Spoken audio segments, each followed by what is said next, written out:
अस्सलाम वालेकुम दोस्तों, जॉली अजीम हाजिर है फिर नई एक वीडियो के साथ। दोस्तों, जो मेरा जॉली अजीम का हेल्थ सेक्शन है, न्यूट्रिएंट फैक्ट का सेक्शन है, जिसके अंदर मैं मुख्तलिफ खाने पीने वाली चीज़ों की दोस्तों यानी कि हर्ब्स की, फ्रूट की, वेजिटेबल की और इसके अलावा खाने पीने वाली जो आइटम्स होती हैं जो इंडस्ट्री के अंदर मैन्युफैक्चर होती है उसके बारे में इंफॉर्मेशन देता हूँ। उनके न्यूट्रिएंट फैक्ट्स बताता हूँ, उनके जो है साइड इफेक्ट्स बताता हूँ, उनके बेनिफिट्स बताता हूँ। तो आज दोस्तों मैंने आप लोग के लिए एक और ज़बरदस्त किस्म का एक जो है फूड आइटम सेलेक्ट किया है। तो आज मैं आपको जो है क्रीम ऑफ टार्टर के बारे में इंफॉर्मेशन दूंगा।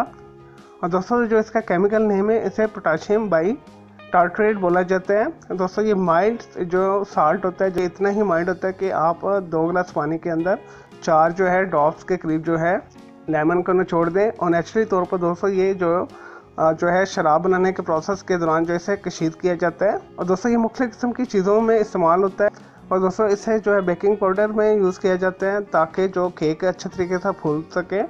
और बेकिंग के अंदर बहुत सी प्रोडक्ट्स के अंदर इसे यूज़ किया जाता है। और दोस्तों, बहुत अच्छा जो है स्टेन रिमूवर है, क्लीनर है। और दोस्तों, जितने भी आपके सफाई के प्रोडक्ट्स हैं जो फैक्ट्रियों में बनते हैं उसके अंदर इसे लाजमी शामिल करते हैं ताकि सफाई अच्छे तरीके के साथ हो सके।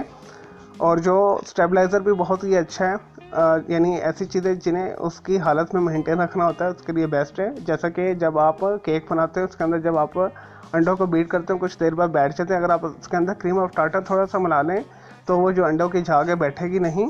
और दोस्तों, एंटी केकिंग जो है एंजाइड का काम करता है। और दोस्तों, व्हिप क्रीम बनाने में भी इस्तेमाल करते हैं। और दोस्तों, व्हिप क्रीम करने के बाद कुछ देर के बाद वो सॉफ्ट सी हो जाती है। अगर आप इसके अंदर जो है क्रीम ऑफ टार्टर शामिल कर दें तो आपकी जो क्रीम है स्टेबलाइज रहेगी, अपनी सतह पे मौजूद रहेगी। जिस पोजीशन में आपने उसे डिज़ाइन किया उसी को मेंटेन रखेगी। और दोस्तों, इस तरह से व्हिप क्रीम के अंदर एज ए स्टेबलाइजर इसे यूज़ किया जाता है। और दोस्तों, ऐसे हेयर प्रोडक्ट्स के अंदर भी यूज़ किया जाता है। दोस्तों, बालों को रंगने के लिए जो प्रोडक्ट्स इस्तेमाल होते हैं यानी हेयर प्रोडक्ट्स जो होते हैं। और दोस्तों, इसे हेयर डाइंग के लिए भी यूज़ किया जाता है ताकि जो कलर है जो अपना रंग बरकरार रखे। मेहंदी के अंदर भी इसे यूज़ किया जाता है और मुख्तलिफ ऐसी चीज़ों के अंदर भी यूज़ किया जाता है जिसके अंदर जो है कलरिंग की जाती है।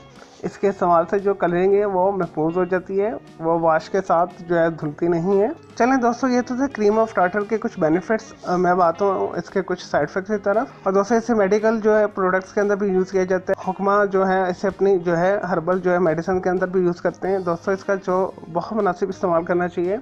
इसका भी ज़्यादा इस्तेमाल जो है नुकसानदेह होता है। 1/4 से ½ टीस्पून के करीब यूज़ कर सकते हैं या 1 टीस्पून मैक्सिमम यूज़ कर सकते हैं। जितने भी प्रोडक्ट्स आप बना रहे हैं या कुछ खाने पीने वाली चीज़ें बना रहे हैं उसके अंदर आप 1 टीस्पून के करीब यूज़ कर सकते हैं। तो प्लीज़ इससे ज़्यादा मत कीजिएगा, इससे जो है मुख्तलिफ किस्म की आपको प्रॉब्लम हो सकती है। और दोस्तों, इसके ज़्यादा इस्तेमाल से आपको जो है आपका गला ख़राब हो सकता है, आपके मुंह के अंदर छाले हो सकते हैं, आपकी आंतों के अंदर और जो आपके मैदे के अंदर ज़ख्म हो सकते हैं। चलें दोस्तों, मैं उम्मीद करता हूँ आपको ये क्रीम ऑफ टार्टर के जो बेनिफिट्स और साइड इफेक्ट्स पसंद आए होंगे। तो मेरे इस वीडियो को अपना लाइक करना है, कमेंट्स करना है और शेयर करना है। और दोस्तों, मेरा दूसरा channel graphics and arts colour cloud के नाम से भी सब्सक्राइब करना है। और मुझे इजाज़त दें। ओके जी, अल्लाह हाफिज़, टेक केयर।